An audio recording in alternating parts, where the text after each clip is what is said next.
Hey folks, got a vlog for you here, midweek vlog. Sorry I was busy earlier for the weekend, so didn't have my usual training update vlog.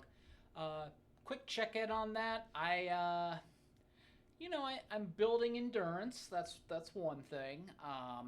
Unfortunately, I'm also finding that I am getting dehydrated a little bit easier. Um, Part of that's the anemia with my fatigue, and then also not drinking enough water. I'll be the first to say that. Um, Different contributing factors there, but I'm not quitting runs early. That's what's important, right? I'm not quitting them early. Um, Before I was quitting way early on my runs, so we're getting there. We're getting there. I have my first half marathon this calendar year coming up. I'm excited. I'm excited. It'll be this weekend. Wife and I are going to go up for that on Saturday. Memorial Day weekend, have a nice extra day to relax. So looking forward to getting some extra miles in there. Today I wanted to go over also some shoes that I'm in the process of reviewing. Don't really have a formal title for this mini series, so to speak, yet. Don't know if I'm going to be continuing that kind of style for what I'm reviewing, right? Or like things I'm working on reviewing. Let me know if you want me to do more like specific, like this is this kind of vlog, this is this kind of vlog. I think it helps with organization, but ultimately it's like, eh. First up, wanted to talk about from Nike the Pegasus 42. This is a daily trainer. I am very intrigued by this shoe. Advertises a full length of Air Zoom foam, like pretty much all over it. It says that. Very interesting design with the grip. I like how it's in the forefoot, but then also some stuff in the different sides. Whether you need medial, lateral side padding. A lot of exposed rubber there in the middle, but it definitely feels pretty sturdy for exposed rubber. I've definitely been finding this is a good shoe for daily miles. I've been wearing it as an athleisure shoe. It's very stylish, of course. Aside from that, though, not really a shoe that you want to challenge a whole lot. I've been having issues with it on hills, even just like local hills. I'm not talking about like just dedicated stride hills. I've been, because I have to pass some hills when I'm going to and from different routes for running. I found that these were very flat when it came to that run. Uh, Still want to try to get another two, maybe three runs in these before I give my verdict on it, but definitely a good shoe for its price. I got it for 130. I think it's listed at like 140. That's a below average price for a running shoe right now. Next up, I wanted to talk about the Kipride Max cushion shoe here. Sorry, I don't have the specifications for any of these shoes out in front of me. Just kind of vibing right now, talking with these. This is Decathlon's shoe brand. Uh, for the equivalent for my fans here in the U.S., that's like if Dick's Sporting Goods had their own brand, right, for their shoes. Be like a DSW. DSW had their own brand for shoe or something of that line, right? Very comfortable max cushion shoe.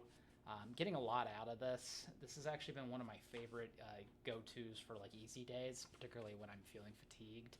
Especially since I just did my review for the Vomero Premium. I've been gravitating a little bit more towards this for easier days, for sure. Very stylish colorway. Uh, Really, biggest concern I had for it as I was putting on miles, I usually don't have this issue because I'm not a medial side striker, but since I'm a midfoot striker, sometimes exposed foam, particularly around the medial side, can sometimes have like durability issues. And I'm starting to see some scuffing like on the inner wall here because obviously, like I said, I'm not overpronating, so you're not going to get a whole lot on the medial side there. But given the weight of the shoe and I'm hit striking from the middle, feels like it's slowly losing a bit of a chunk there, but nothing anything I think that would be like a long term. You'd have to actually be. I guess what I'm trying to say, you'd have to be really long term in this shoe for that to be a significant issue. Um, Love this upper, very comfy upper. love the tongue. I talked about that on my shorts I did for this. Most of these shoes you're seeing, I've done shorts for. Go ahead and check out that part of my channel if you haven't. Get any questions about any of these shoes, shoot me a comment. I'd be more than happy to respond. Finally, I have talked about will I, won't I with this shoe for a long time. The Hoka Skyward X2. This is a very intriguing shoe. I tried on the Skyward X in a store, could not pull the trigger on it for whatever reason, but been taking this one out for a spin. I have a lot I love about it and a lot that I'm a little disappointed with. I'll start with the disappointments. On the sides here, these like bits of like exposed kind of like rubber padding almost, they're already starting to kind of come off, and it looks pretty cheap really when you see it like that. I don't know if I can get a good close-up of it, but so like some of these on the ends, they're already kind of losing like almost like they're glue, and that kind of sours me a little bit. The other thing that I dislike about this shoe so far is this carbon plate. You see it there in the middle. It doesn't really function like a whole lot, I don't think. I think it's more there for like a support rod, kind of like what you see in the carbon that they use in like the Boston 13 or any like Adias's racing shoes. You're not really getting that from you're not really getting like a full, like, this is a full length of carbon, it's gonna rock your socks, from the, why do I keep saying rock your socks? I feel like I just, either in this video or a review I did that. I do apologize. But you're not gonna get the same kind of like propelling platform that you would from most carbon plated shoes. Things I do love though, this has a very nice tacky grippy outer, like outsole there, that you find in like the Mach 6 or Mach 7 now, more accurately. The J-cord upper is very comfy. I also find, like, I love this like reflective, like kind of holographic material in the back. Definitely a stylish shoe, and it's a very comfy shoe. I'm usually not jazzed about 5mm drop shoes. This has been really nice to get along with. So I'm looking forward to getting probably quite a few more miles in on this one. I just did maybe 2-3 runs in this. I'd like to do another 5 or 6. Probably be running this long after that. It's definitely everything I thought the first Skyward X would be, and more.